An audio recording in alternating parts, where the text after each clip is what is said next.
One I am second. so excited One second. that you guys are here. We're going to be talking about, as we talked about before, about marketing and storytelling and how they interchangeably work with one another in helping you with your business. And actually, amongst everything else, really, if you really think about it.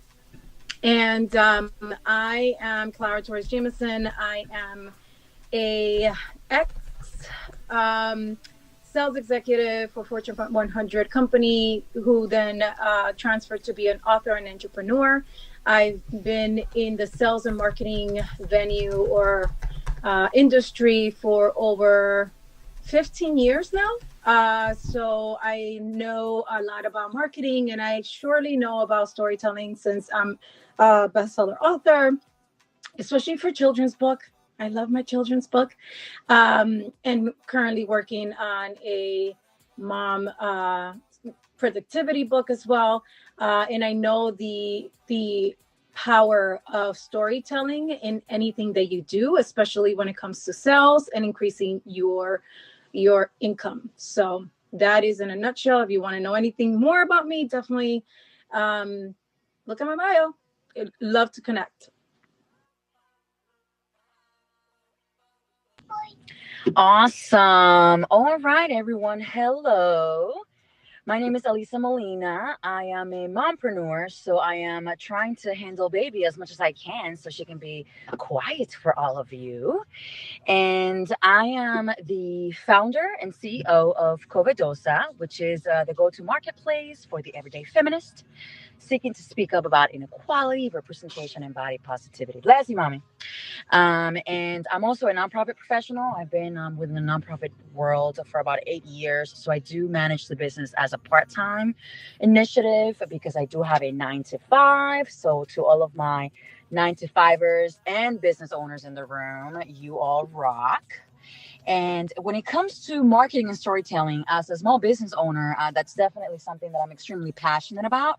And I had to learn how to hone in order for me to really um, increase brand awareness, but also share my story, right? And share why people should, connect and identify with the Covedosa brand. So I cannot wait to share some things that I've learned with you all in terms of using storytelling as a tool, like Clara mentioned, to not only drive sales but also help people understand your why and also become basically advocates of your brand.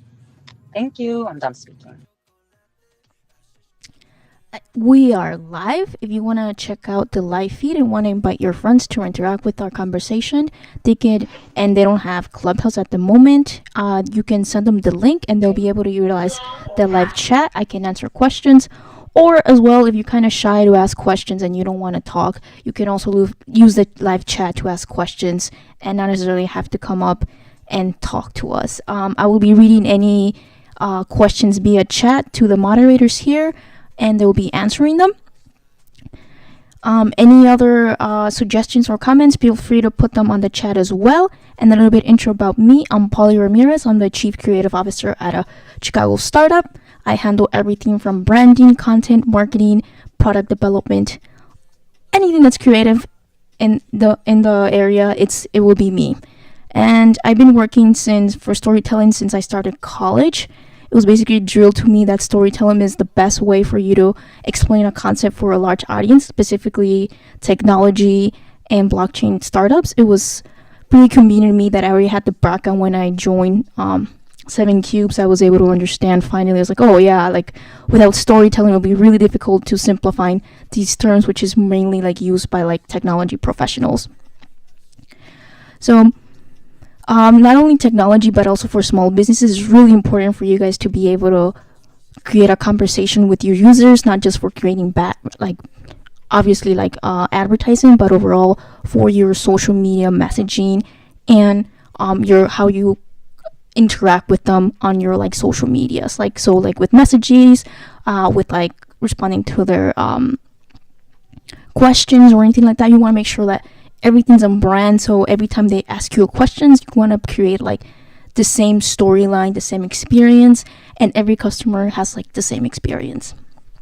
All right, we're gonna get started now with all the introductions are done. Anna, Karina, and Gerald, if you guys have any questions, feel free to wait for a little minute.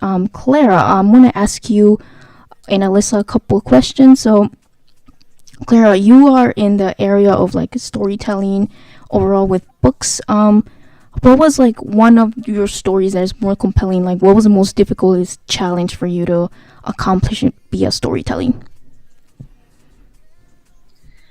I think that's a really good question, actually. I think that the hardest storytelling has always been my own.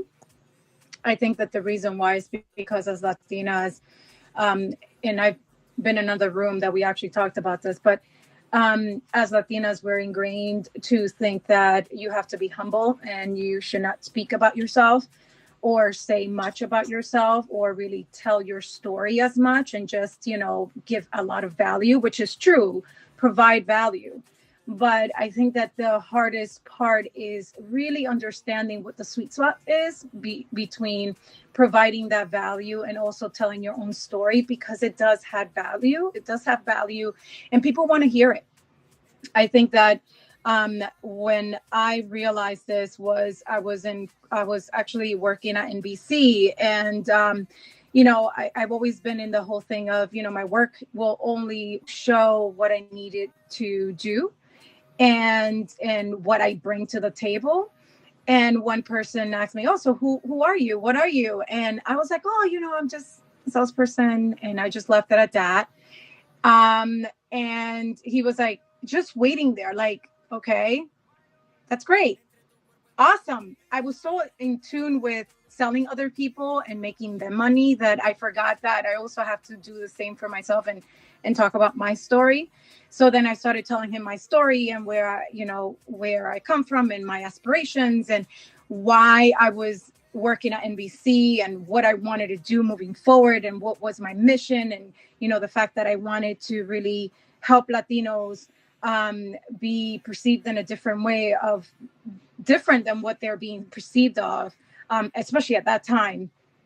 And I wanted to change the media landscape, and I wanted to do a lot of things, right? And thankfully, I got the chance to do that. But it was during that time that I realized that my story had value, and people wanted to hear it. And the reason why they wanted to hear it was because, just like Alyssa said, they want to know your why, because that's what actually makes them feel connected to you and what makes you authentic and what makes you feel they understand where you're coming from, and what your struggles are, and they could sympathize with you. People love to sympathize with each other. So for me, the hardest part, believe it or not, has been telling my story, especially because it's so multifaceted and all the things that I've endured. And, I think that a lot of Latinos have this, is that we've endured so many things in our lives that it's hard to really create that succinct storyline, especially when it comes to when you actually have your own business, and how to harness into that story to then make an impact and help someone. I guess I'm supposed to say I'm done with my story or I'm done speaking. Thank you so much, Clara. So you kind of mentioned a little bit about telling the story of Latinos. How do you feel like in the media, like how has it changed from when you started to like now? So the media landscape has changed a lot. I mean, we didn't have, when I started, that was a long time ago, I actually started at Latina Magazine. And that was the only space at that time that actually had any representation besides Univision and Telemundo, but that had the bicultural Latinos in mind. There was a lot of magazines that were predominantly either white or Black, and we were never in the mix. We were, but we were really sparingly, right? And it was very stereotypical. And now you see, although don't get me wrong, not enough. I don't believe that it's enough. There's not enough out there of a representation. They still have those stereotypical storylines sometimes, but it has it has increased to become better. I do see how, like, for instance, Jennifer Lopez having a show, a sitcom on NBC, on network, a massive network. That wouldn't have happened when I started.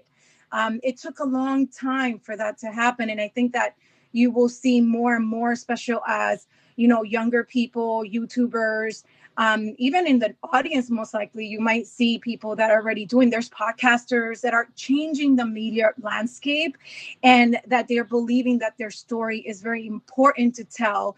And I truly believe that that's true. And even in the audio, in the publishing world, is ticking a little bit slower, if you will. I would love for it to be higher. It's only 6%. So any thriving authors out there, please go out there and definitely tell your story, because we need to hear it. But I think that is changing to the better. I do want it to be faster.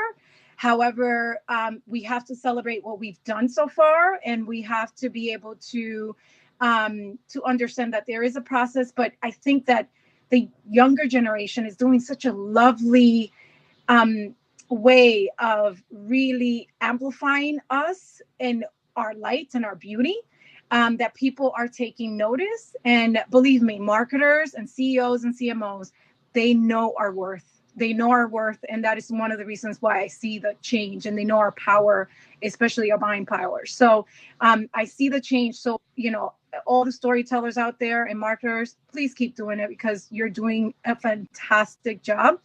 I just hope that it changes faster.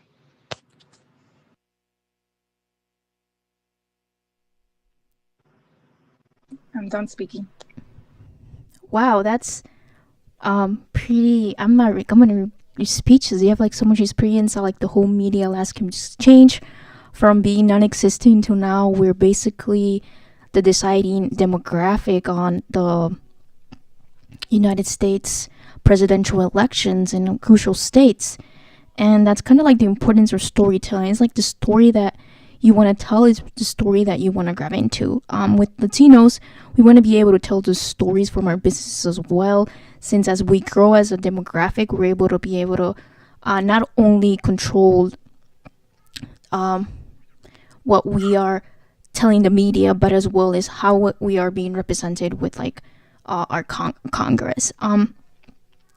As we keep growing, our story, keep telling our story. All of our stories are very different. All of Latinos, there's Mexicans, there's Central Americans, there's South Americans, there are like people who are like Afro Latinos. Latinos are so diverse, so it's a little bit difficult for them to just be like, oh, like it's just like one way street. And right now, like if you look in a lot of stock messages or stock places, there's a lot of like the culture that is shown as like as Mexican, which is kind of like very unfair. So as Latinos, we want to make sure that we encourage not just our own race, but make sure that we are also including like other Latinos from different areas. We're gonna go over with Alyssa, and Alyssa, we're gonna ask you the same question, unless you want me to ask you more particular questions. Like, what is the most difficult challenge as a storyteller that you faced thus far?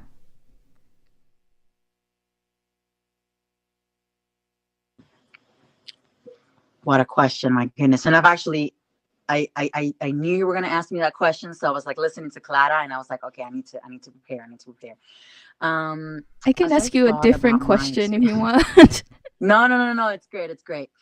Clara, I loved your response. And you just made me really think through and dig deeper, like peel that onion to really recall, is it difficult to also tell my story, right?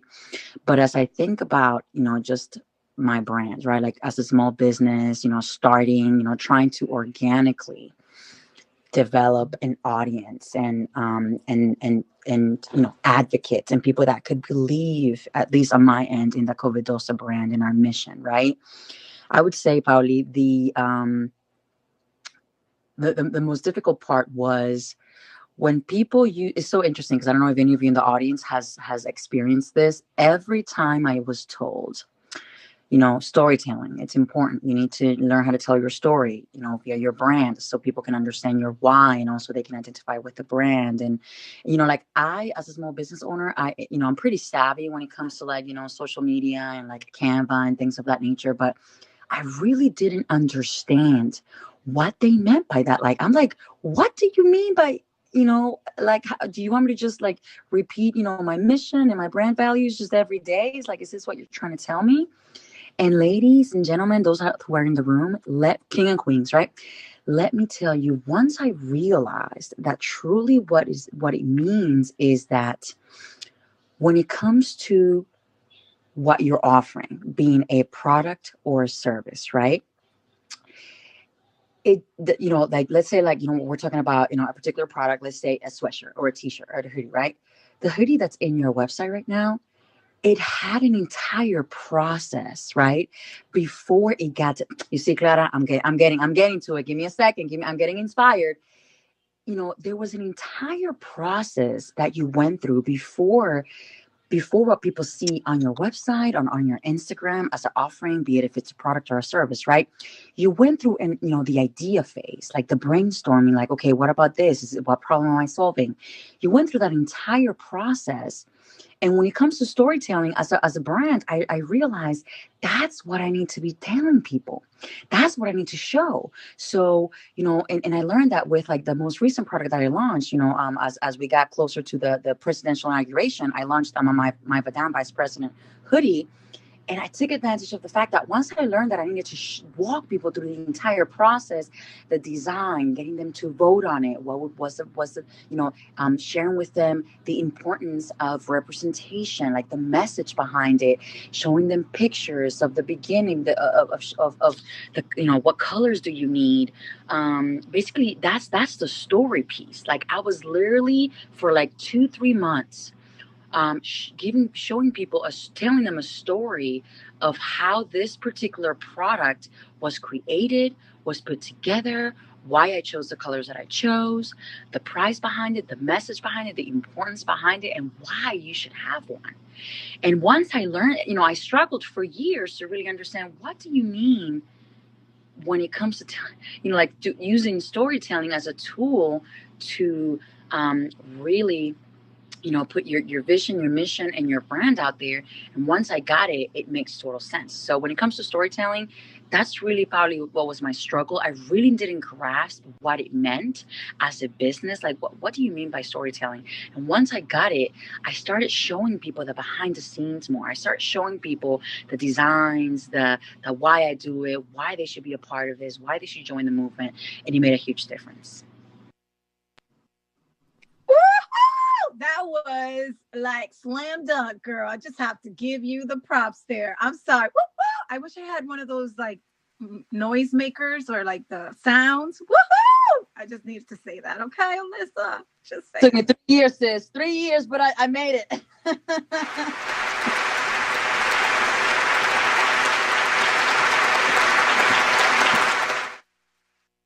Don't worry, I got it. I got the sound effects.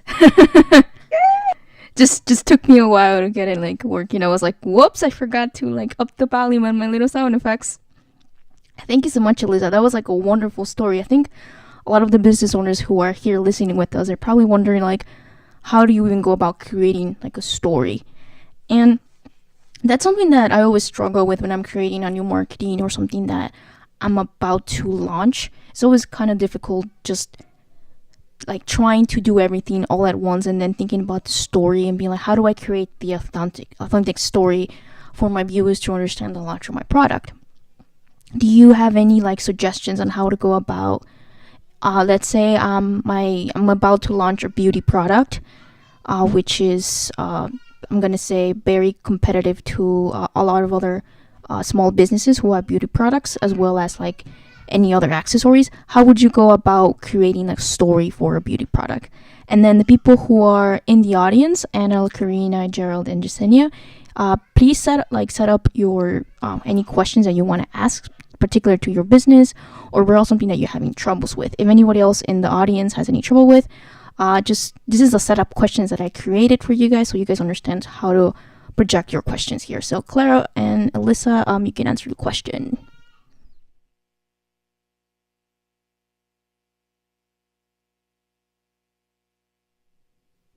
Clara, Elisa? So I think that, okay, so I know that when it comes to beauty brands, that's a very saturated marketplace, meaning in the sense of there's always either a YouTuber or an actual big brand who has a lot of marketing dollars behind it, trying to compete for the attention of the consumer.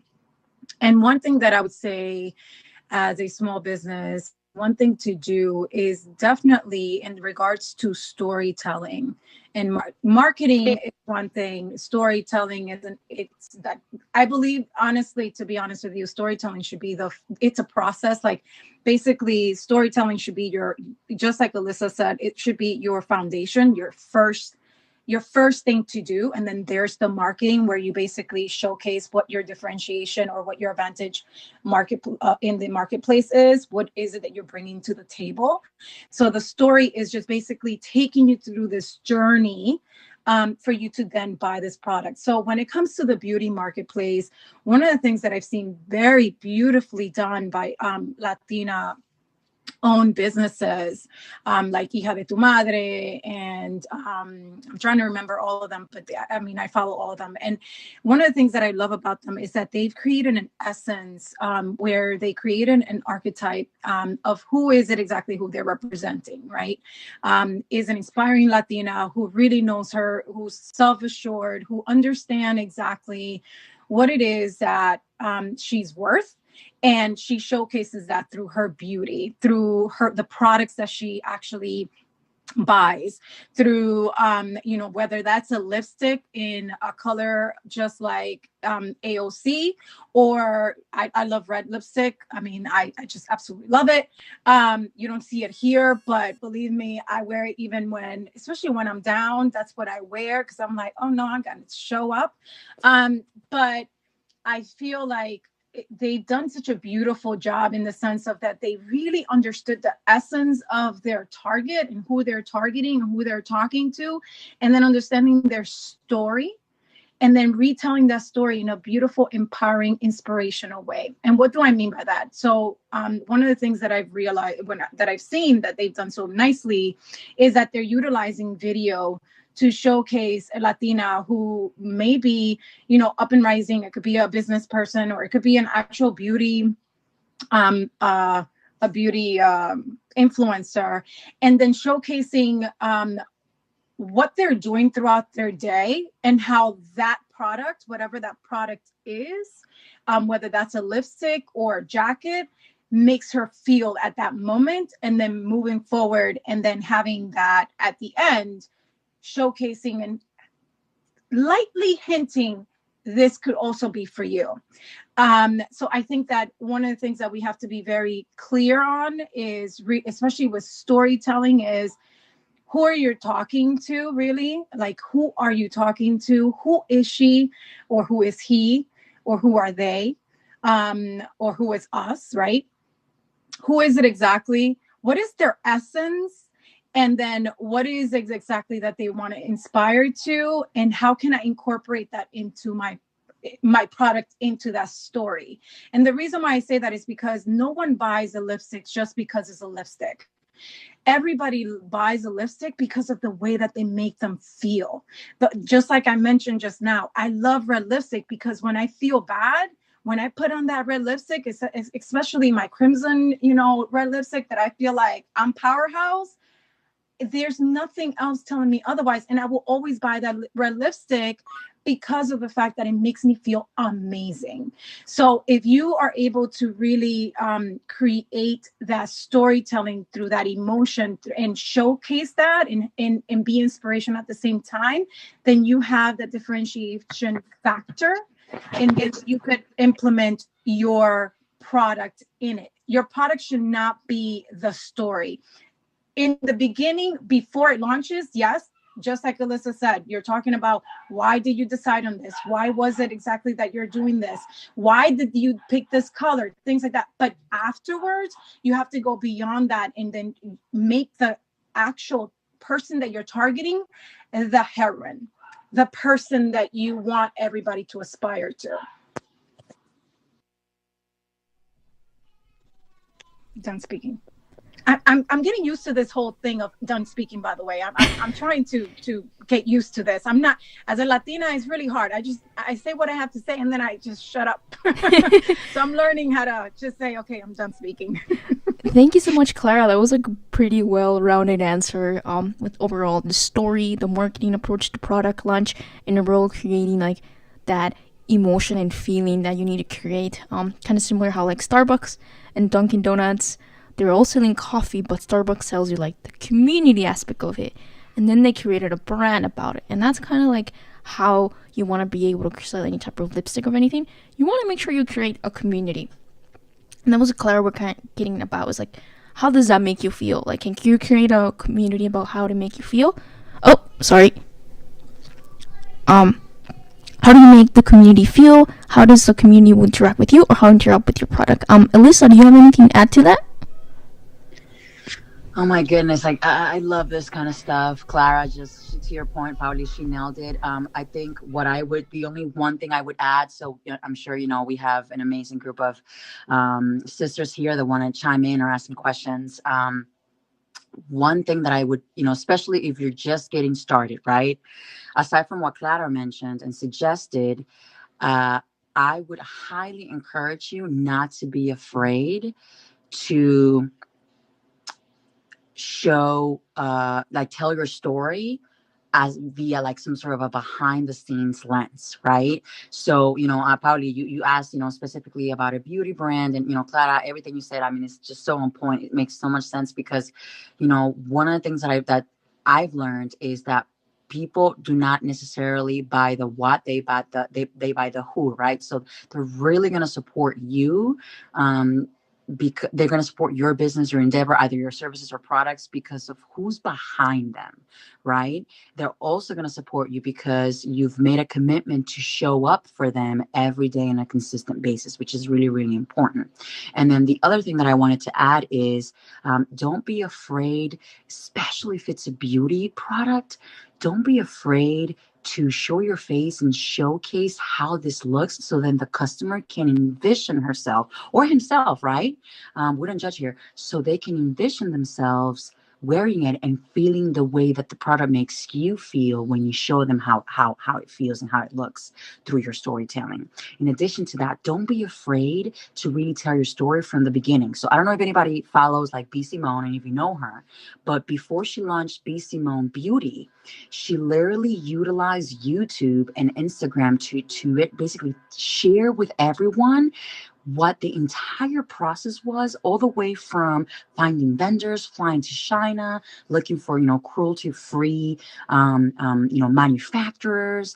She even did like color swatches in her arm. Like she walked everyone through the entire process before she launched. And once she launched her lipstick collection, people bought it. But people didn't learn about it the day she launched B. Simone Beauty. People have known about her project and what she was doing for months or even maybe a year, because she took the time to walk us through the entire process, the creation of it, how it looks, the back. Like she even shares stories of how her stuff got holed up in customs when they were imported from China, and the thousands of dollars she had to pay in custom taxes and make that sacrifice in order for her business to really be able to get through and get started. I mean, it was, and people identify with that story. Again, storytelling, very, very strong. So I just wanted to share that story and just highly encourage to don't be afraid to share your behind the scenes and utilize, YouTube, Clara mentioned it, video on Instagram, Reels, IGTV, to tell your story and show people what they're looking forward to. Yeah, and then if you don't have any like professional experience with video editing or anything like that, there's a different softwares that you can quickly create videos and content. One of them is Canva. There's different templates that you can download, different types of like apps that you can download on the App Store if you have an iPhone. So don't feel scared that if you're not a creator, it won't be good. The best way to get good at something is by being bad at it first. I know when I started doing my design work, I was terrible. But I'm getting better at it. I'm still working at it. I'm always like seeing new ways, learning new things, and looking for inspirations. So now we're going to be opening up our room for our audience. We're going to be in order. and we have been live on YouTube for the last 29 minutes. So hooray! I'm gonna stop a little section and do like a little announcement. Be sure to, if you need entrepreneurs in this room, be sure to sign up for my Latin Pitch Fiesta, which I'm gonna having a couple of investors, 8 of them, gonna be grading you how you pitch, what you need to improve, and how to get ready to pitch to your investor. Additionally, this is going to be a weekly room, so be sure to check us out. Follow Chingona AF, follow your moderators, which is the green little lemon. And be sure to come back next week for the next subject that we'll be having. Anna, would you like to ask a question to the mods? Yes, thank you for having me. My name is Ana Rivera. I own an air conditioning and heating company in Orange County. I also do property management. I have a podcast, 5 kids, and my problem right now with marketing and storytelling is, like 4 years ago, I was Mommy Chingona on Instagram, and I used to show everybody how I did it all, just not all at the same time. And now I just feel like I just like kind of took a step back because I don't know how to show, or like I just guess with the whole pandemic and everything, I just didn't have a lot of inspiration, and it just was a lot going on. So I would love to get some feedback on how to move forward in 2021 and show everybody that I am that Mommy Chingona that has a business, has a job, raising 5 kids and doing it all, and running this 6-figure business also. So I would love some feedback. Thank you, Ana Rivera.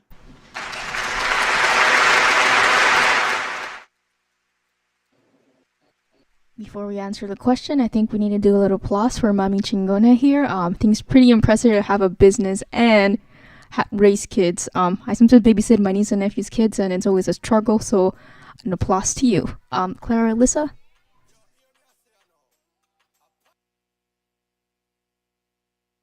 So I'm looking at your Instagram. I'm just, because that's the only thing that we have. I know that you have most likely many other spaces that you're in and that you're promoting.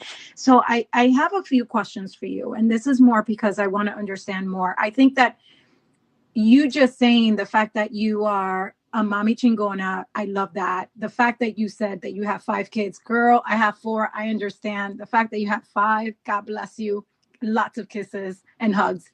And then the fact that you have a successful business, and I see that your Instagram that you linked is the HVAC guys, correct? Is that the business? Correct. And then recently I just put right there like my personal handle on the bio.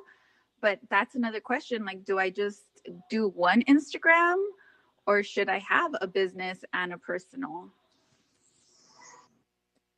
So I think that it really depends on what your objectives are, right? So if I think that, and I have to look at your person. I haven't looked at. I actually looked at it really briefly. I saw one picture that I saw you on the stairs, and that was, as you can tell, automatically it drew my eye, which is great.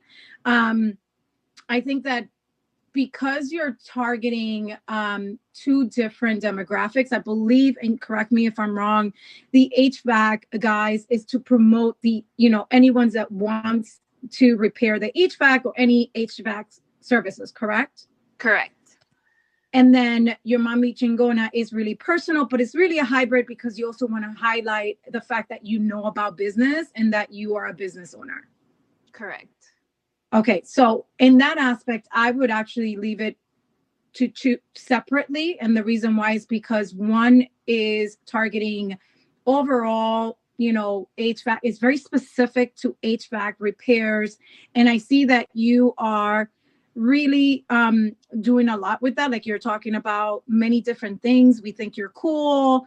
Our customers, like, you're really engaging the customers, and you're showcasing exactly what you're having here and what you're offering. I do think that, because I think that looking at your personal right now, I feel that you are showcasing that you are a Mommy Chingona. to be honest with you. I would actually include a little bit more videos if possible, but I'm seeing that you have done a summit, that you've done a virtual, that you've been on speaking engagements.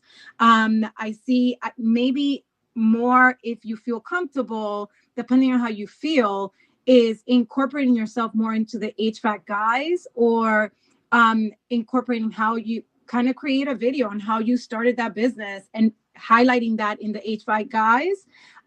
Because I think that even women, as you know, women are the ones who actually schedule a lot of the services, as well as men, but there's some women as well. And showcasing and having a video of your story within that handle will be fantastic, because it changes up the it's only about business. It also gives that personal element to it. Your personal, and I'm seeing it, like I said, I think that you do represent, and I have to look into it more, but I see your kids. I see the fact that maybe it's more about utilizing your stories and IGTV to showcase what you're doing behind the scenes of your business. You going into the office, you talking to a client, things like that. So that way it's like a little bit of both between them, and they're helping each other grow. Does that make sense? Yes, definitely. Thank you. I appreciate that feedback. And I'll look at it even more and give you more details, and I'll DM you. But I think that as of right now, as you have it, you're doing pretty well. It's just more of interlinking them and making them work together so you could grow better. So I'll give you more pointers on the DMs. Thank you so much. I appreciate your time. Alyssa, do you have anything to add to that? Yeah, and it'll be quick. Yes, definitely echo what Clara mentioned. Anna, I totally, love the really the purpose of both accounts. So my only recommendation would be, I actually got a quick tip for you that I think you're gonna love. So if this is in reference to your HVAC guys business account, right? So I do agree that definitely keep them separate, because you're basically providing. You're empowering people differently on both accounts, right? So definitely keep the business one separate. And then I would recommend, how you put, there's a couple of things. You see the bolded line that says the HVAC guys, that is searchable. So instead of putting the name that is already a part of your profile, you would actually put some at least 2 to 3 keywords that when people search for installation or repair or maintenance, your account will pop up in the search results. So I would suggest just changing where it says the HVAC guys, which is bolded in black, and change it to installation and repair, or like repair and maintenance services. So if people use any of those 3 words when they search for a particular service on Instagram, because I totally do searches. I treat Instagram sometimes as a Google. So whenever I want to, find a particular business that I want to support for a particular purpose, that will make a huge difference in search results, and people will find you faster. Number 1. So hopefully you're taking notes. Let's get excited. And then the other thing I want to mention is your point where you said that you added your personal account in the bio. I would recommend at the top, like the lady pro Ana Rivera. So you would actually put in the first line. You can do it at the top. You can do it at the bottom. Instead of just leaving it as such, you can say co-founded by or co-founder, and then next to that put your personal account. So if people want to know who's the face behind HVAC guys, they know, like, hey, you either a co-founder, co-creator, CEO. You can certainly determine what title you want to put, but definitely feel free to add something additional. And then the book online, you can put like some sort of an arrow icon or emoji in this case, I apologize, pointing down to the website. So they know that if they want to hire your services or book online, they need to, basically click on a website that's going to be located in that profile. So just, those few things to keep in mind. And I'm done. Thank you. And also, I would say one thing to note, even on Clubhouse right now, I know that you have the HVAC guy. I would actually, if you feel comfortable, depending on, I'm just throwing out there, depending on what your main objective is with Clubhouse and what exactly it is that you want to be able to do with Clubhouse. Like some people want to utilize Clubhouse to grow their Instagram. Some people want to use Clubhouse to rate to get more clients, right? Or there are times that they just want to have more views and more and connect with different people. So it really depends on what your objective is with Clubhouse. But if it's something that you want to showcase that you're a Chingona mommy and that is the first story you want to tell, which is a very powerful story, by the way, I would lead with that Instagram handle first.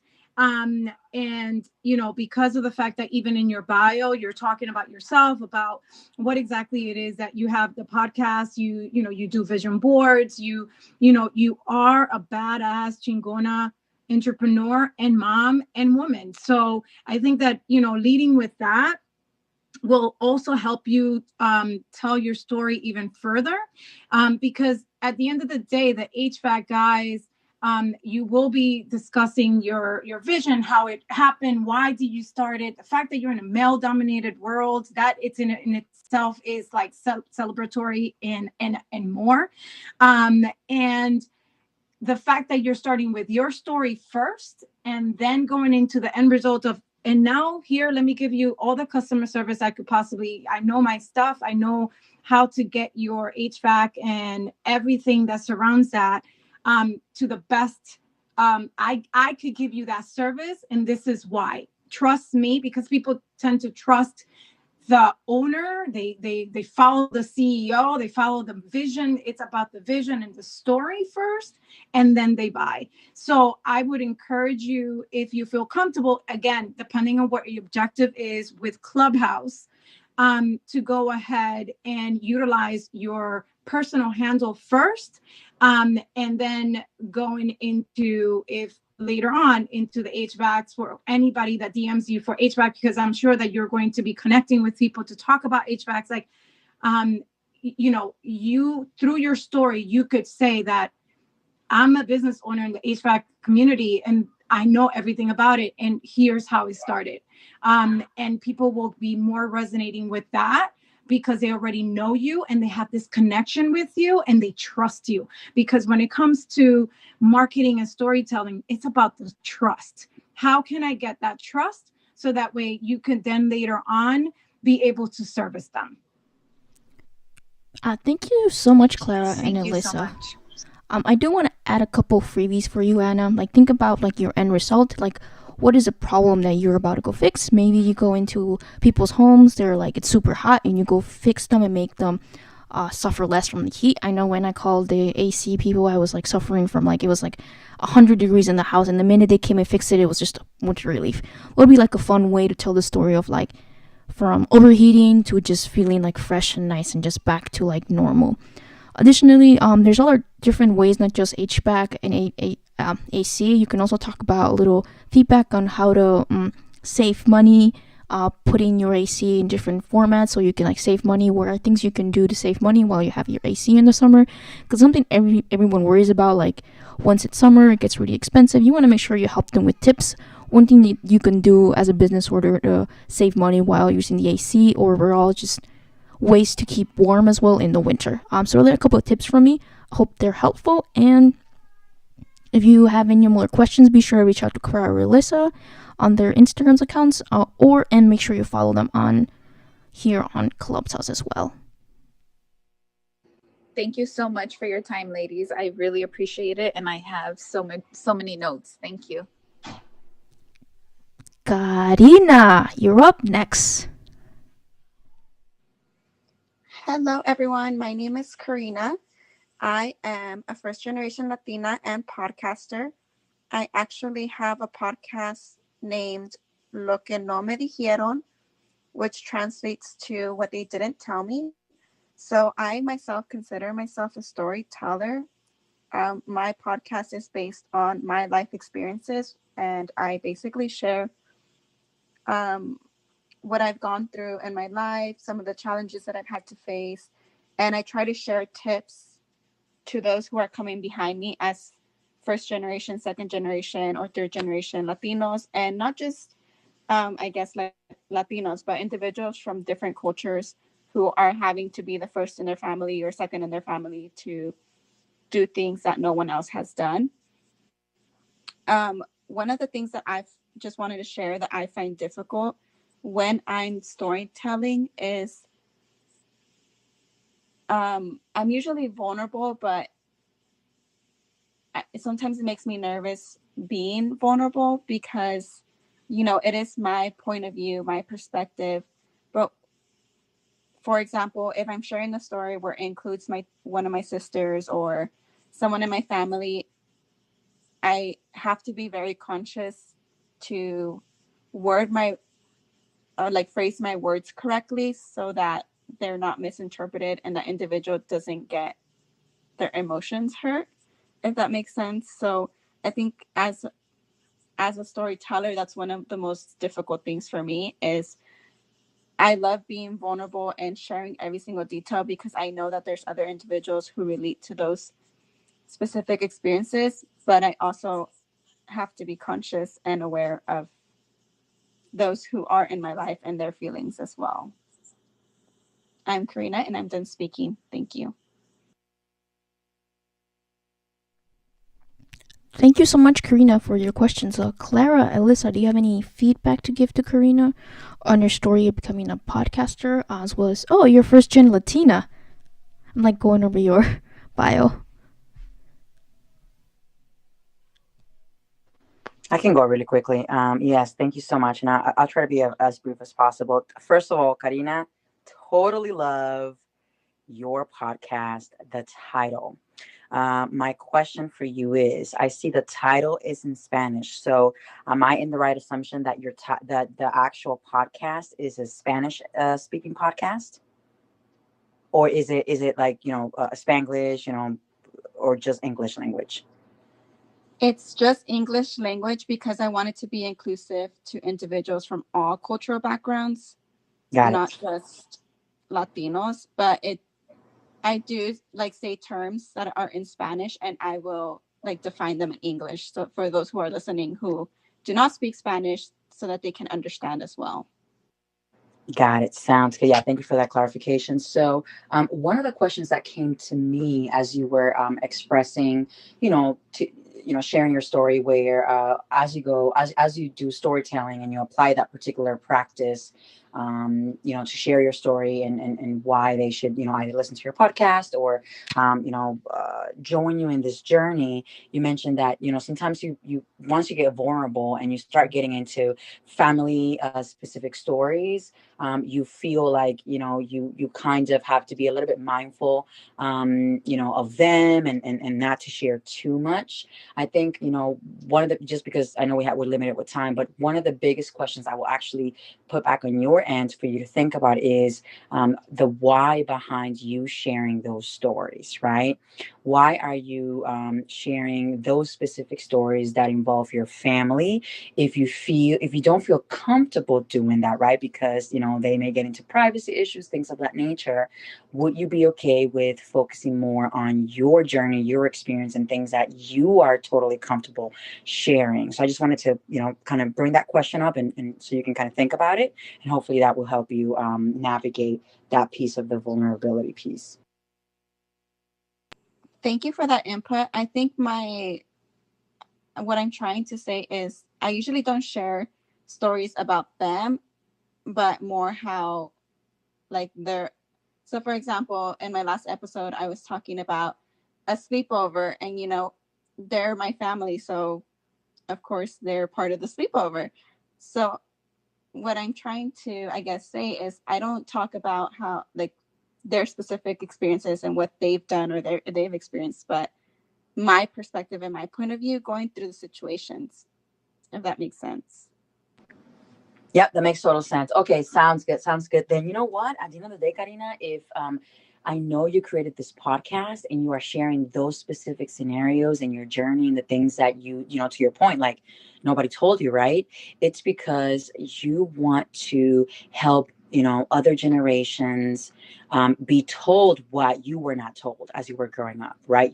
There's like certain things that you don't want, other generations or maybe your peers to go through. So this is going to be your opportunity for you to, give them a heads up, share your experience, for them to learn before they have to go through it themselves. So I definitely think, would encourage you, if that's the case, just continue to tell your story unapologetically, and it is going to, make a huge impact on other people. Thank you. Thank you so much, Karina, for coming up on stage. Jasenia, do you have any questions that you want to ask?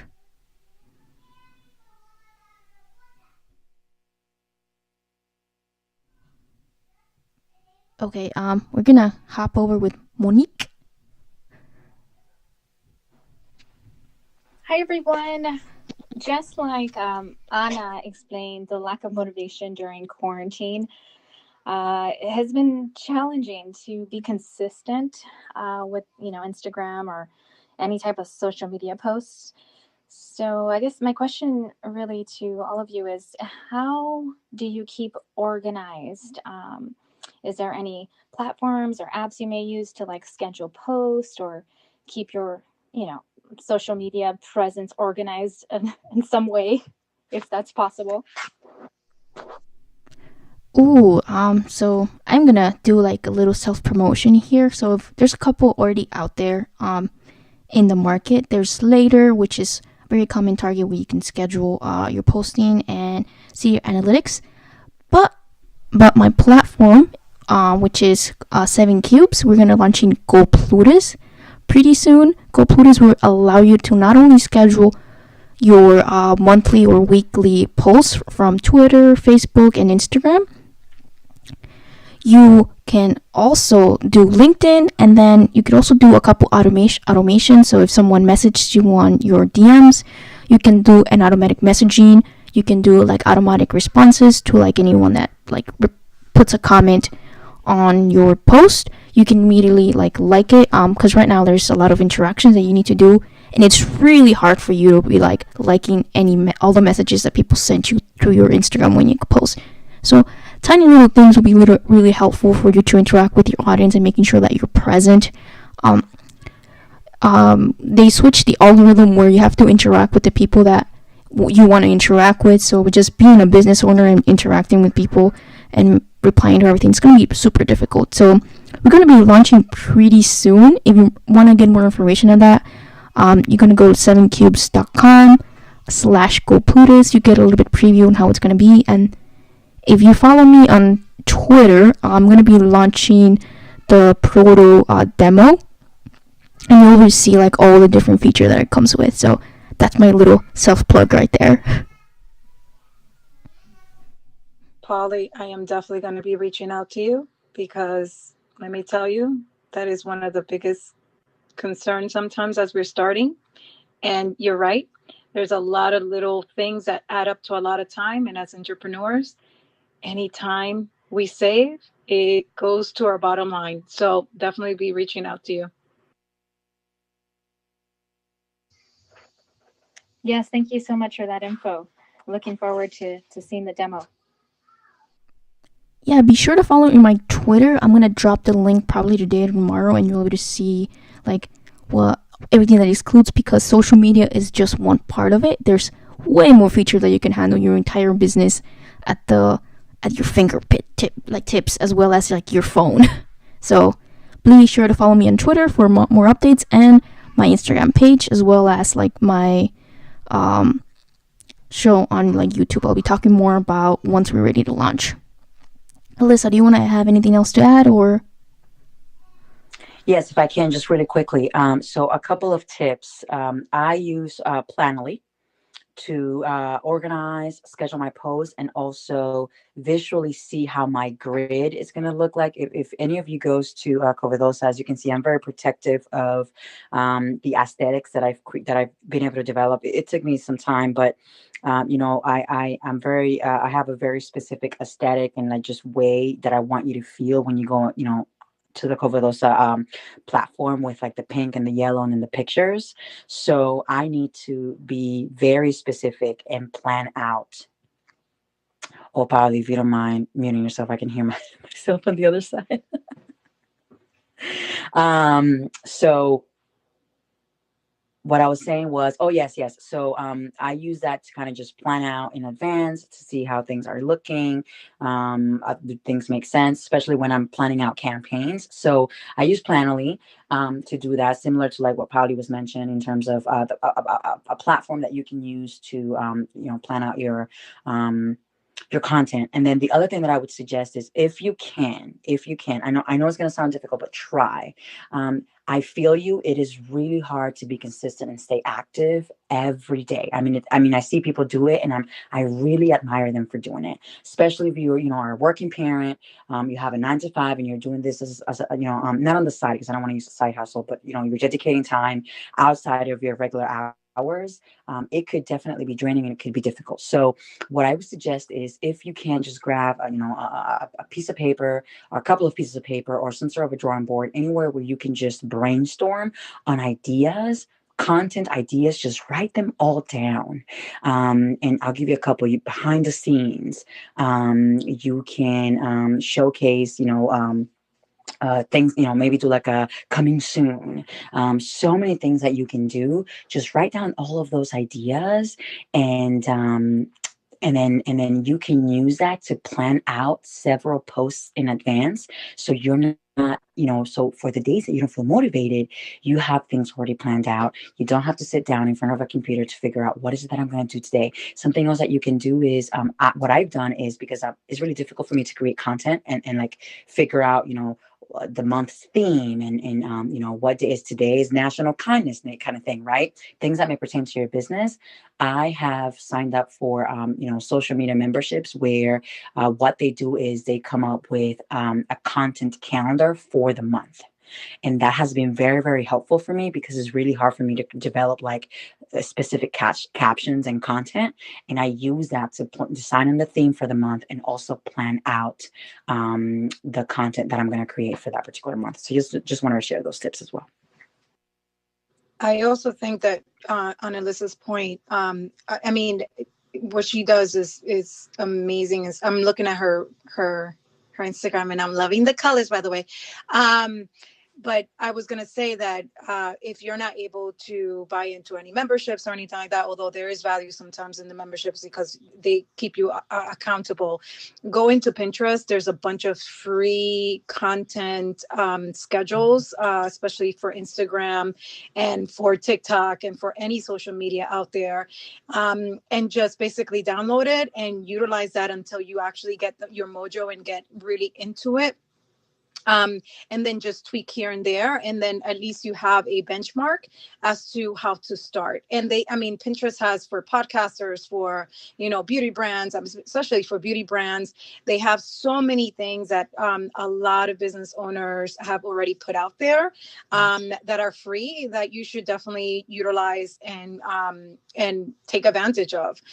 They even sometimes I know that the membership, and correct me if I'm wrong, Alyssa, they sometimes even provide pictures, which is even better because sometimes it's not the generic pictures, but it depends on your business and what you want to do moving forward with it. But, definitely if you're looking for a free option on what kind of content to put, you utilize Pinterest for sure. Thank you for that. I think I did start using Pinterest last year. And again, the consistency was hard. Homeschool my 2 kids, and most of us are all in the same boat with quarantine and stuff. So thank you for your feedback. Yeah, thank you so much for joining us. Just for like people here in the audience know, next week I will probably be doing like an Instagram brand overhaul, which means we're going to be going over your Instagram and giving you feedback on like your grid, overall your messaging, like your post, like the recent, like how do you interact with people, all that fun stuff. Be sure to join us on the next episode. Will be next Friday. And then Lucy, how are you doing today? Hey guys, I'm doing well, thank you. So today I'm getting in touch with you because I'm debating if I should move to YouTube or maybe podcasts. Um, okay, so basically, what I do is help small businesses through featuring them on my page.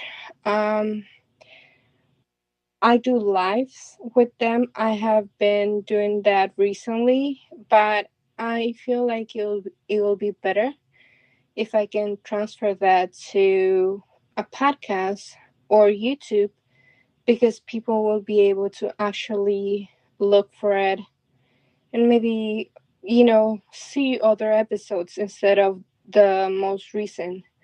Because I feel like um, the past videos that I have made can get lost. So I'm not sure. What do you guys think I could do?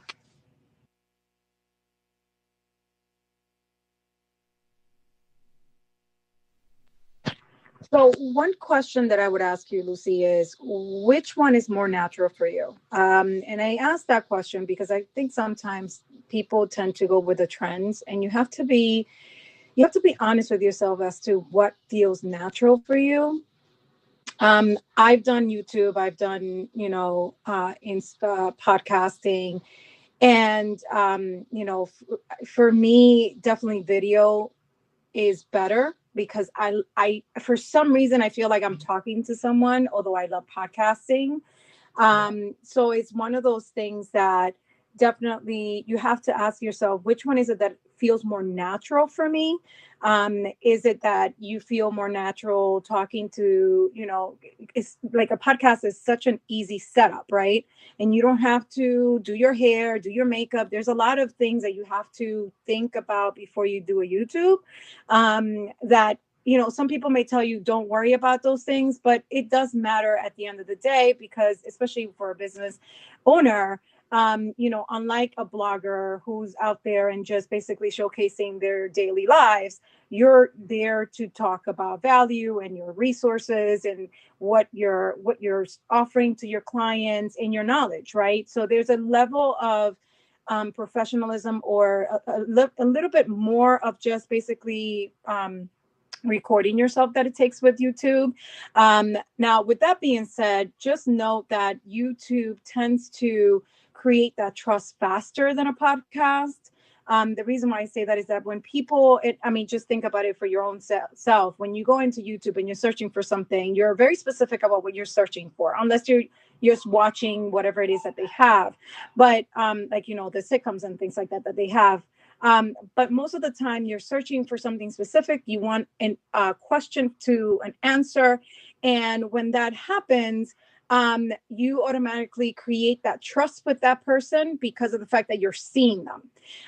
So that's the benefit of YouTube. But they do want more hacks. It's more quick pace. It's more, you want something that it keeps people entertained. Nowadays, if you notice the trend with YouTube video, it's more of a TikTok video, but with the essence of YouTube, with long form. So you have to keep that in mind. And then the podcast is more of a long form. You're talking to people. It's more of having a conversation either with yourself or with somebody else, depending on what format you're deciding on when it comes to podcasting. And it's a little more laid back.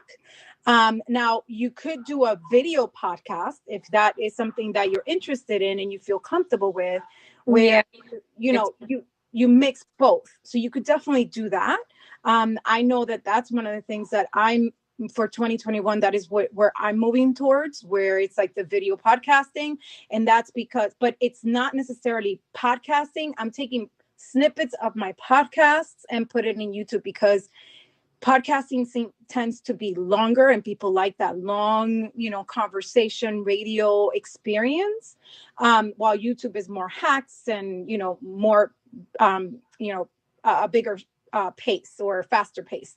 So it really depends on what feels comfortable for you. What will you do more often and keep consistent? I know for me, podcasting at first was the easiest, fastest way to get my information out there, and to talk to people. And now I want to move into video podcasting. So it really depends on what works for you, your schedule, and what makes sense and feels the best for you. Thank you, Dad.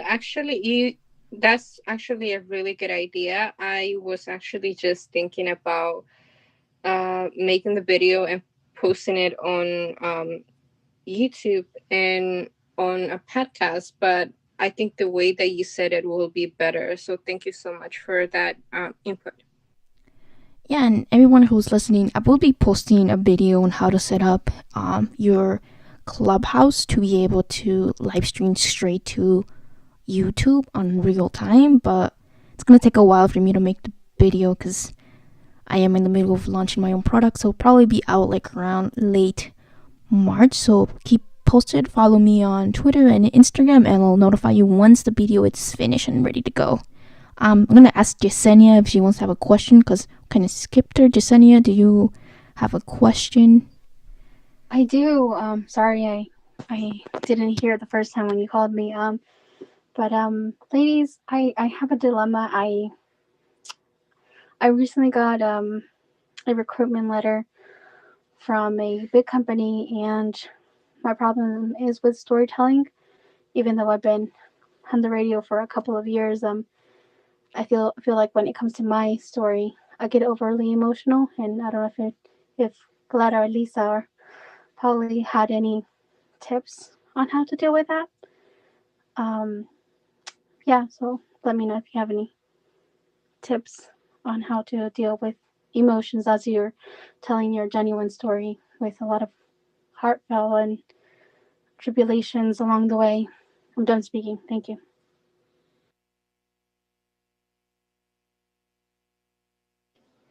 I love it, sis. That's such a great question, and I can just kind of recommend two things. I think the first one would be if you are getting emotional when you are sharing your story. That in itself means that you are being honest, you are being genuine, you are being unapologetic about the stories that you're sharing, and that's really what's going to help people connect with you, who you are, what you bring to the table, and probably the brand that you are going to be, working with, right? So I would say like it's okay. However, if you want to find some sort of a balance, right, and you don't want to always, get emotional when you are sharing your story, or you are, in front of a camera, either doing stories, video, YouTube, whatever that may be, I would say, maybe practice being in front of the camera a lot more, to really understand what is it about it that is getting you emotional, to then be able to, I think it basically goes down to like emotional intelligence, and like it's actually comprised of four quadrants, and one of those is self-awareness. So if you, as you continue to, develop and hone in on your self-awareness, obviously it sounds like you are very self-aware that there are certain things that trigger you and make you emotional, especially when you are in front of a camera. Then you are going to be able to control that a little bit more, if that's what you really want. But definitely, just continuing to be more self-aware of why you continue to, be as emotional as you say you are, whenever you are in front of a camera, and then just to be able to manage that would be what I could share. Thank you so much for that. I do appreciate it, and it's definitely something that I've been trying to work on, and I probably have a couple of more time to spend in that area. So thank you so much, Lisa. Yeah, I think the value of just putting a camera in front of you and talking to it, it really, really like helped me. I was involved in like a mini documentary about my life, about the struggles of being a young entrepreneur, Latina, woman of color, LGBTQ, and it was like a pretty like, I didn't know what the questions were going to be. They were just like very, very like kind of like up in business, like trying to get my story out. So before I even like had the opportunity to do it, I kind of just practiced being in front of the camera, practice just feeling comfortable in front of the camera. And at the end of the day, if someone is recording you, they're always trying to make you look good. So just trust the producers, trust the people that are going to be asking you the questions. If you need a moment to pause, if you want like not to talk about a specific subject, you're more than welcome to say, oh, I don't really want to talk about that. or can you ask, like, can we go to that a bit later when I feel a little bit more comfortable? So just make sure that you are in control when you're speaking. It's not the person asking the question, it's you. You're the one controlling the narrative. You're the one making sure that you feel comfortable. If you feel comfortable and you are natural with yourself, you'll be natural with the camera. So that's the one thing that you want to be, as you just want to be the original best version of yourself at all times. And sometimes that version isn't happy, and sometimes that version is sad, and it's okay to have those feelings in the camera. It just means that you're being yourself. Thank you so much for that. I really do appreciate Pauli. Thank you, ladies. I'm done speaking. Thank you, Jasenia. We have one more speaker who came up, Carla. Hi. I guess my question would be, I don't know. I guess when I'm blogging, I guess sorry, I'm like rambling. I didn't hit the speak button on purpose. I'll just say that it was like an accident, and then I was like, oh god, I guess I'll come up here. But I identified with Karina and her talking about, like, when she's writing or talking about stories and she's bringing other members into the stories, like how you have to be conscious of the way you're presenting other people. And so when I'm writing my blog, I think about that a lot. So I feel like I put a lot of my own stories in there because I have to work around, like, putting down names or, like, be conscious of anybody that might be worried about their information coming up in my stories. So I guess more information on how you all work around that. I think, me personally, when I do any blogging or when I'm talking about anything, or even when I, did my book, I think as long as you put it from the I perspective, I think that is, it's coming from you, I think that sometimes we want to be very careful and respectful of others and how they may be portrayed. But I'm a strong believer that if you tell the truth, it is better, and it would actually not only help you, but even may help them and may even help everyone else. Of course, not that no one is going to go out there and say, well, Fulanito told me this, or like, not necessarily naming anyone, but when especially if you're writing, like, let's say a story about an episode or something that happened, you could definitely change names. You could definitely use vernaculars or proses in which you could still convey what happened without having to say too much about it, that the person reading it, maybe the person who is being told about, like, that person is a person that you're talking about. And I think that, I do have to say that I applaud you and Karina in the sense that you're being sensitive to that, because a lot of people tend to not do that. And I think that's a faux pas. The fact that, you're being sensitive to it shows the empathy and the respect and the, professionalism in that. But just like every writer, telling this truth from the I perspective, as long as it's, not a new story, because a new story, it's from an objective experience, then anything it's better to say it how it happened and how you perceived it and what you learned from it. Because there's always that aspect of it. It's not necessarily that you're putting it out there because of the fact that you just want to say the story and just get it out of your system. It's more because you want to help whoever's reading it and learning from it.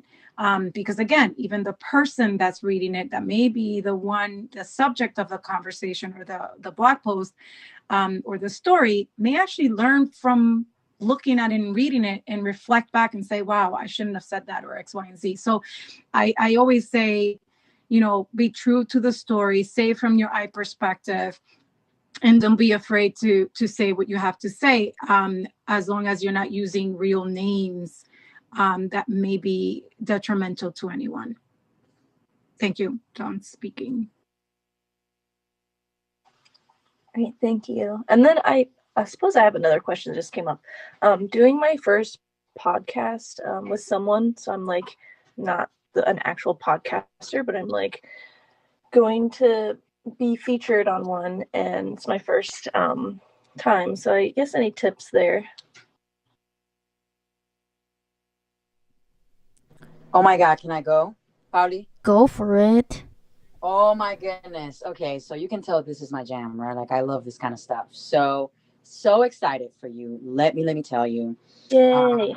Yeah. Oh I'm my excited, God, but I'm nervous. really I'm excited like, for you. I love podcasting. That's to Clara's point, like that's definitely one of my goals for Covidosa for 2021 to launch one.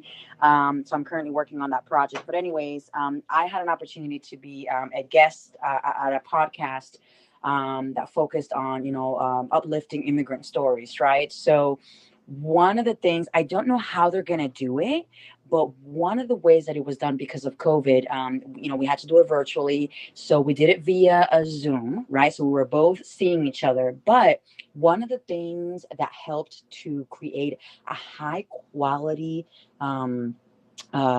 recording, right? Because they're going to have to use the recording of that conversation to then put together the entire production, was to use your phone's voice app to record the conversation. And sister, let me tell you, I never heard myself speak that way in my life. I was like, wow, no ums, no yes, no interruptions. Like I literally just responded to the questions very smoothly. Like you couldn't hear any background noise. It was, headphones, using the voice app to record your answers is a great way to provide a quality, product. And then they should be sending you information for you to prepare prior to your interview. Give me 1 second.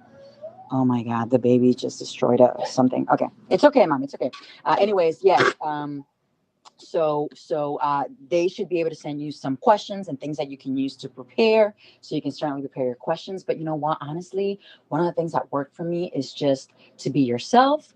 Try to see if they can do this interview for you in the morning, where you're like, hopefully that's I've the time that done you're an the most Instagram energized. live, and I feel like the Instagram live went really well. And we kind of prepared a little bit, but not too much, where I was like, just robot saying all my answers. And then I rewatched it, and it was good. Like it was awesome. Then you see, you're good to go. But you're saying I should record everything on my phone too while I'm doing the podcast. If that's yes, definitely that's a best practice, because the I was asked to then, once the recording was over, right, they used what I recorded on my phone, aside from what they use also, like via Zoom, because in technology you never know. And the quality of what was recorded on the voice app on my phone was way higher. Like people, like the sound was better, I could be understood better. But that's because the only thing that was being recorded were my answers on my phone. So that's something that really, really worked out. But it all depends, because a podcast production, it really varies by company. Some people have an entire team that they're like literally in charge of just putting the whole audio together. Others do it on their own. So it truly depends, sis. But definitely the doing it that way really yield a good quality recording on my end. Okay, cool. Thank you. And it looks that this is going to be a wrap. I want to give a little applause to all of my moderators, all the questions, which are pretty amazing questions. Everyone who came up here and brave enough to ask questions. And if you're not brave, that's fine. As long as you're in the audience, you're also supporting this event. And with that, I want everybody who's in the audience, or anyone who's not in the audience, to come up, unmute yourself, and say at the count of 3, goodbye YouTube. And that is how I sign off. So if everybody can get off their mics. And at the count of 3. Okay, people still muting. Come on, guys. Unmute yourself. Lucy, unmute yourself. Yesenia. Come up here. Brizzo is up in the house to say goodbye to YouTube. Everybody. Come up and say goodbye. Alright, is everybody ready? Brizzo, one more mic. Oh, one more is up here. Alright, everybody with their mics unmuted at the count of 3. 1, 2, 3. Goodbye, YouTube!